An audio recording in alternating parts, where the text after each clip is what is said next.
ये आकाशवाणी जयपुर अजमेर है। अब आप सुनेंगे विधानसभा की कार्यवाही की साप्ताहिक समीक्षा। इसका आलेख तैयार किया है पत्रकार प्रकाश श्रीवास्तव ने और वाचन स्वर है शीला चावला का। होली के त्योहार के बाद राज्य विधानसभा के बजट सत्र की कार्यवाही सोमवार 13 मार्च से फिर शुरू हुई। अलग अलग दिन अलग अलग विभागों की अनुदान मांगों पर चर्चा हुई।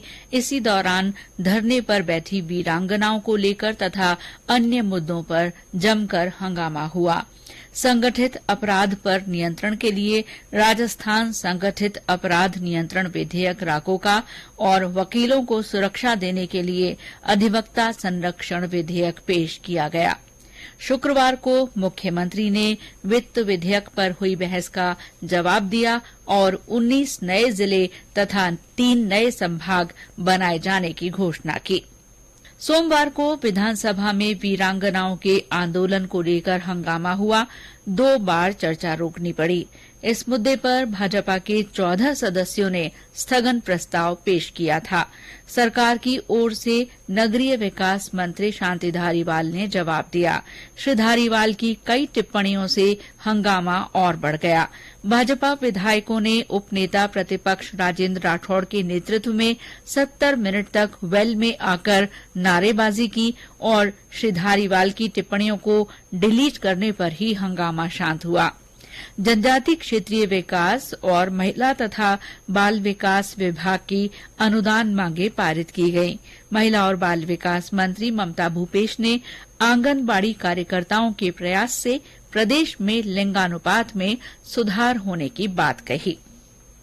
मंगलवार को कृषि और पशुपालन तथा मत्स्य विभाग की अनुदान मांगों पर बहस हुई। बहस करीब 8 घंटे तक चली।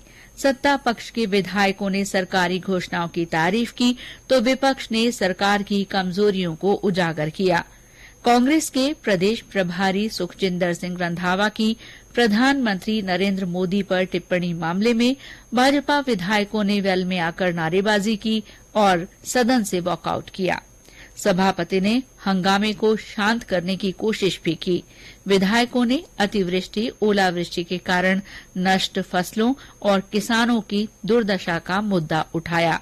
शिक्षा मंत्री डॉक्टर बीडी कल्ला ने सूचना और प्रौद्योगिकी मंत्री की ओर से जोधपुर के राजीव गांधी फिनटेक डिजिटल संस्थान को आईआईटी की तर्ज पर बनाए जाने की जानकारी देते हुए ये भी कहा कि केंद्र सरकार की व्यावसायिक शिक्षा योजना में आशुलिपि और टंकण विषय नहीं है।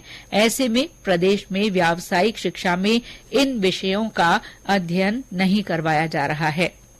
बहस के दौरान सतीश पूनिया ने कर्ज माफी के लिए सरकार से श्वेत पत्र लाने की मांग करते हुए सरकार की संपूर्ण कर्ज माफी योजना को झुनझुना बताया। विधायक गिरिराज सिंह ने किसानों की कर्ज माफी के लिए राज्य सरकार की सराहना करते हुए अस्पताल के लिए जमीन उपलब्ध कराने की मांग रखी। विधायक संतोष ने पशुपालन और खेती से जुड़े अन्य कार्यों को नरेगा से जोड़े जाने की मांग की। बुधवार को संगठित अपराध पर नियंत्रण के लिए स्वायत्त शासन मंत्री शांति धारीवाल ने राजस्थान संगठित अपराध नियंत्रण विधेयक 2023 राको का पेश किया। श्री धारीवाल ने अधिवक्ता संरक्षण विधेयक भी पेश किया। प्रश्नकाल में कांग्रेस की इंदिरा मीणा ने बामनवास में लाभार्थियों को निःशुल्क गेहूं वितरण में सैकड़ों क्विंटल गेहूं के गबन का आरोप लगाया। जवाब में खाद्य और नागरिक आपूर्ति मंत्री प्रताप सिंह खाचरियावास ने आरोपों के असत्य होने की बात कही।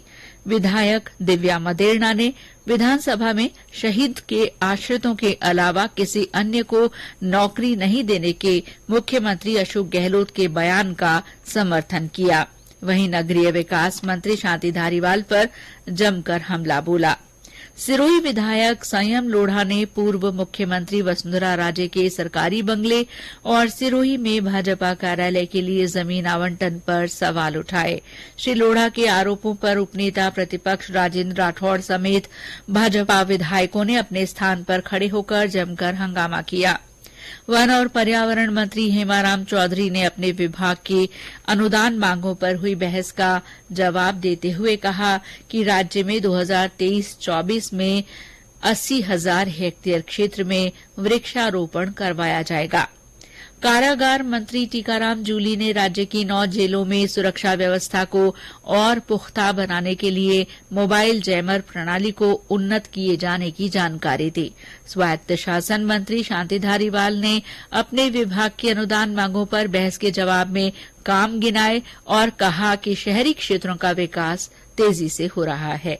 उन्होंने ये भी कहा कि भाजपा सरकार राजस्थान आवासन मंडल को बंद करना चाहती थी। आज वो 7,500 करोड़ रुपए से ज्यादा के टर्नओवर के साथ सफलता की इबारत लिख रहा है। चर्चा के बाद सदन ने विभाग की 103 अरब 72 करोड़ 84 लाख 38 हजार रुपए की अनुदान मांगे पारित कर दी। गुरुवार को ग्रामीण विकास और पंचायती राज विभाग की अनुदान मांगों पर ईडब्ल्यूएस को भी राजनीतिक आरक्षण की मांग गूंजी। स्थगन प्रस्ताव पर विधायक धर्मनारायण जोशी ने कहा कि सरकार ने ईडब्ल्यूएस वर्ग को 10% आरक्षण तो दे दिया, लेकिन अन्य आरक्षित वर्गों की तरह समुचित लाभ नहीं मिल पा रहा है और न ही स्थानीय निकाय और पंचायत राज की सीटें ईडब्ल्यूएस के लिए आरक्षित की हैं। ग्रामीण विकास और पंचायती राज मंत्री रमेश मीणा का जवाब लंबा चलने और उसे पढ़कर बोलने को लेकर उपनेता प्रतिपक्ष राजेंद्र राठौड़ की मंत्री से तकरार हो गई। प्रश्नकाल में विधानसभा अध्यक्ष डॉ सीपी जोशी ने 2 मंत्रियों को उनकी शक्ति याद दिलाई। पहले खेल मंत्री अशोक चांदना से उन्होंने कहा कि विभाग का मतलब मंत्री से है। मंत्री का काम है कि सीएम से काम करवा कर लाए। इसी तरह बीडी कल्ला से कहा कि कोई भी मंत्री हो, जवाब देने वाले मंत्री की ही पूरी जिम्मेदारी है। दूसरी ओर उपनेता प्रतिपक्ष राजेंद्र राठौड़ ने ध्यानाकर्षण प्रस्ताव के जरिए राजस्थानी भाषा को राज्य भाषा बनाने और तृतीय भाषा के रूप में माध्यमिक शिक्षा बोर्ड में जोड़े जाने की मांग की। विधानसभा में गुरुवार को 50 से अधिक विभागों की मांगें बिना चर्चा पारित कराई गईं। शुक्रवार को प्रश्नकाल समय से पहले समाप्त हो गया। वित्त विधेयक पर हुई बहस में भाग लेते हुए उपनेता प्रतिपक्ष राजेंद्र राठौड़ ने सरकार पर वित्तीय कुप्रबंधन का आरोप लगाया। उन्होंने कहा कि पिछले 4 साल से सरकार केवल घोषणाएं कर रही है, धरातल पर कोई काम नहीं दिखा है। वित्त विधेयक पर हुई बहस का जवाब देते हुए मुख्यमंत्री अशोक गहलोत ने अनेक घोषणाएं की। उन्होंने 19 नए जिले, 3 नए संभाग की घोषणा की। साथ ही उज्जैन के महाकाल की तर्ज पर 100 करोड़ रुपए की लागत से गोविंद देव जी के मंदिर का कॉरिडोर बनवाने, पुष्कर विकास प्राधिकरण का गठन करने, त्रिपुर सुंदरी, सांवलिया जी, खोले के हनुमान जी, तनोट मातेश्वरी, श्रीनाथ जी, कैला देवी, एकलिंग जैसे प्रसिद्ध मंदिरों के लिए डीपीआर बनाने की घोषणाएं भी की। विपक्ष के विधायकों ने भी नए जिलों की घोषणा का मेजें थपथपाकर स्वागत किया।